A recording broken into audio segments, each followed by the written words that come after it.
আজ আমি যা শোনাতে যাচ্ছি তা বৃন্দাবনের সত্য ঘটনা।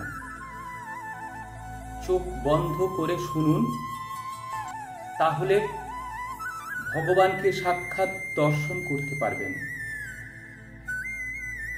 হরে কৃষ্ণ, আমি সৌমিত্র হিন্দু।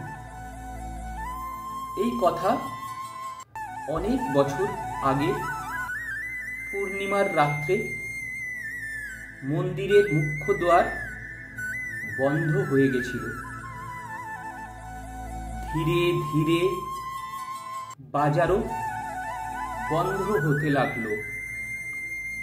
চারিদিকে চন্দ্রের আলো ঝকমকিয়ে উঠছে।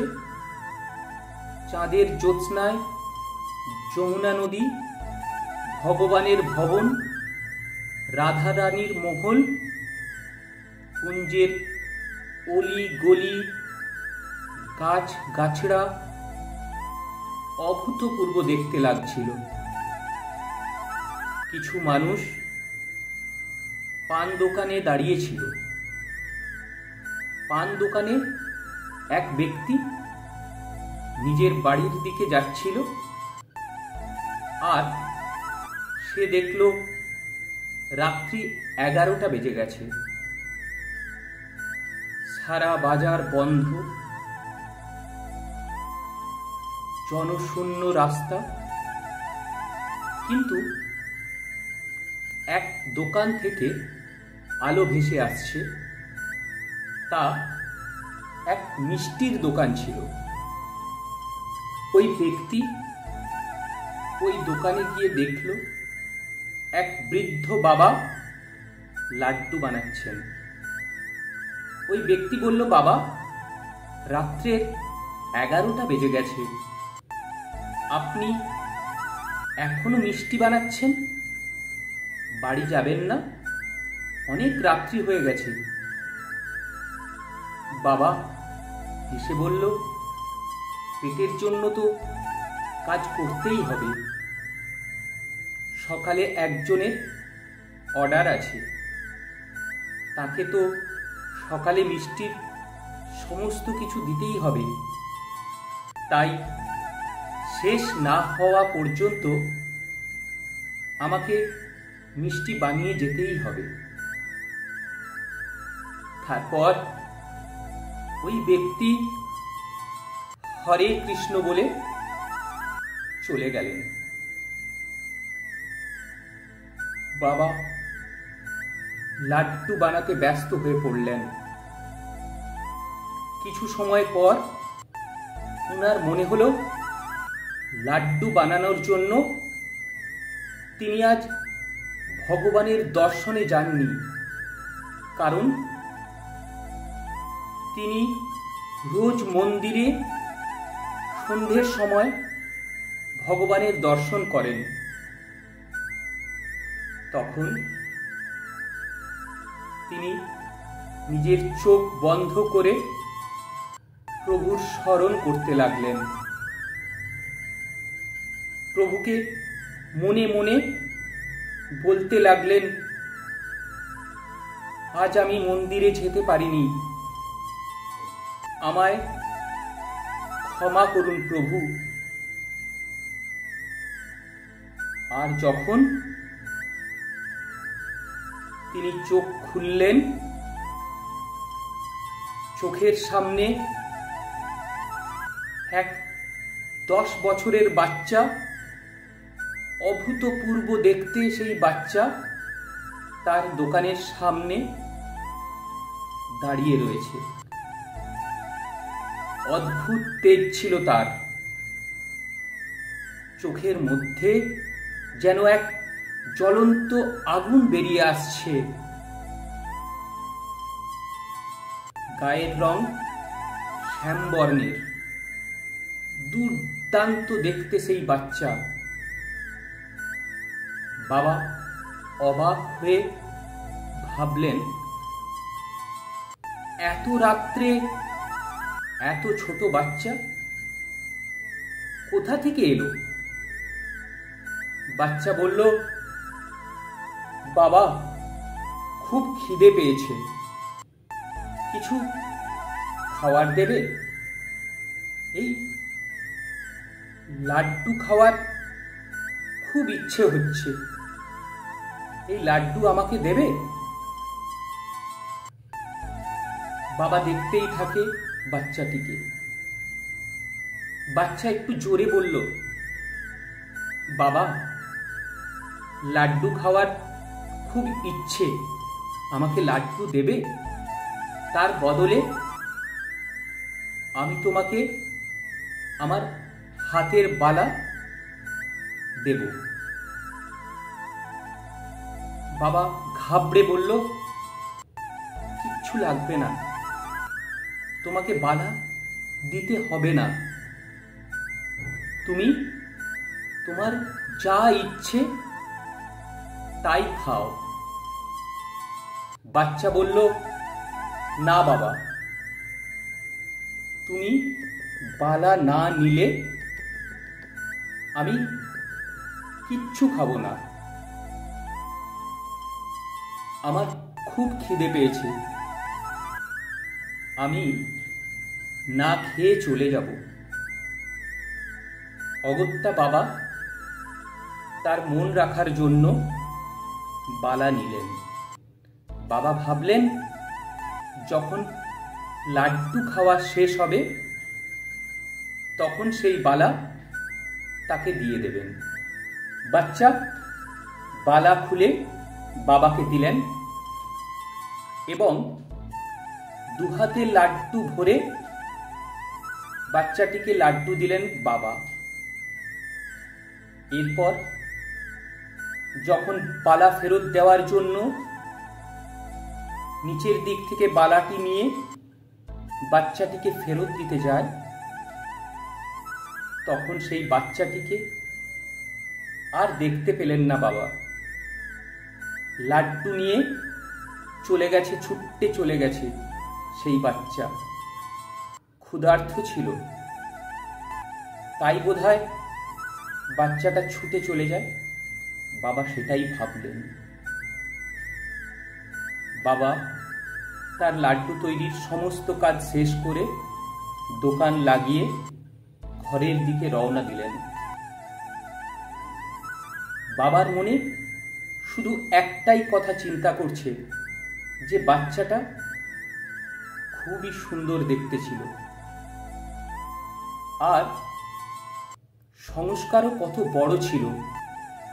কিছু না দিয়ে সে কিছু নেবে না,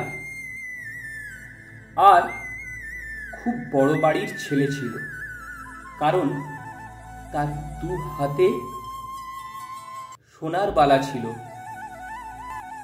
কিন্তু এত বড় বাড়ির ছেলে অভুক্ত থাকে কিভাবে? আর এত রাতে একা ছেলেটা এলো বা কিভাবে? এইসব ভাবতে ভাবতে বাবা বাড়ি এলেন। খেতে খেতেও ওই সব ভাবনা ভাবছিলেন বাবা, শুতে শুতেও একই ভাবনা। কিন্তু মন থেকে ওই বাচ্চার ছবি কখনোই সরছে না। বাচ্চার ছবিটা সব সময় চোখের সামনে ভাসছে বাবার। বাবা ভাবছেন, আর একবার যেন বাচ্চাটার সাথে তার সম্মুখীন হয়, চোখ ভরে বাচ্চাটাকে দেখবেন তিনি। এইসব ভাবতে ভাবতে সকাল হয়ে যায়। উঠেও বাবার সেই একই চিন্তা, সেই একই ভাবনা, বাচ্চাটার কথাই সবসময় মনে করছেন। আর মনে মনে ভাবছেন, আজকে বাচ্চাটা তার মা বাবার সঙ্গে যদি আসে তাহলে বালাটা ফেরত দেবেন এবং দু চোখ ভরে বাচ্চাটাকে দেখবেন। কিছুতেই তিনি বাচ্চাটার কথা ভুলতেই পারছেন না। দোকানে এসে দোকান খুলে পুজো করে সারা কাজকর্ম সেরে বসে পড়েন, আর সেই বাচ্চাটার কথা ভেবেই যাচ্ছেন। এমন সময় তিনি মন্দিরের পূজারীকে দেখতে পান এবং বাবা দেখতে পান যে পূজারী খুব ভীত, উদাসীন। বাবা জিজ্ঞেস করলেন, আপনি এত উদাস কেন? কি হয়েছে আপনার? এই রকম তো আপনাকে কোনোদিন দেখিনি। পূজারী বললেন, কি আর বলি, প্রভুর এক হাতের বালা খুঁজে পাচ্ছি না। কাল রাত্রে দেখেছি দু হাতেই ছিল, কিন্তু আজ এক হাতেরটা নেই। পূজারীর কথা শুনে বাবা স্থির হয়ে বসে পড়েন, আর সারা শরীর থেকে ঘাম ঝরতে থাকে। পূজারী জিজ্ঞাসা করেন, বাবা কি হলো?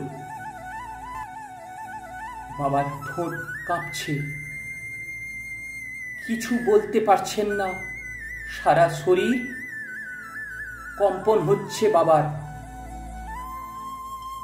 বাবা বুঝতে পারলেন কাল তিনি স্বয়ং ভগবানের দর্শন পেয়েছেন, কিন্তু বলতে পারছেন না। প্রভুর দর্শন পেলে জীব কিভাবে বলবে সেটা? আনন্দে কাঁপতে থাকে তার জীব। পূজারী বলেন, কি হয়েছে বাবা? হাত কাঁপতে কাঁপতে ওই বালা নিয়ে পূজারীকে দিলেন আর বলেন, এটাই কি প্রভুর বালা? পূজারী বলেন, হ্যাঁ, এটাই তো ভগবানের বালা, কিন্তু আপনার কাছে কিভাবে এলো? বাবা গত রাত্রের পুরো ঘটনা পূজারীকে বলেন। চোখ থেকে টপ টপ করে জল পড়তে থাকে আর বলতে থাকেন, আমার কৃষ্ণ আমার কাছে এসেছিল, ক্ষুধার্ত ছিল আমার কৃষ্ণ। আমার কৃষ্ণ আমার হাত থেকে লাড্ডু খেয়েছেন। আর কাঁদতে কাঁদতে সব ঘটনা বললেন। তখন পূজারীর মনে পড়ল, গত রাত্রে প্রভুকে লাড্ডুর ভোগ দিতে তিনি ভুলেই গেছিলেন। এরপর পূজারী ওই বালা নিয়ে মন্দিরে চলে যান, আর এদিকে বাবা ভগবানের কথা স্মরণ করতে করতে দু চোখ দিয়ে চোখের জল পড়তেই থাকে তার। সারা শরীর, অঙ্গ প্রত্যঙ্গ কাঁপতে থাকে তার। শুধু তার একটাই কথা মনে পড়ছে, প্রভু তার কাছে এসেছিলেন। সারাক্ষণ বাবা কাঁদতেই থাকে। এই হলো শ্রীকৃষ্ণের মায়া। আপনি মন দিয়ে সৎভাবে তার স্মরণ করুন, সাক্ষাৎ তিনি প্রকট হবেন। হরে কৃষ্ণ।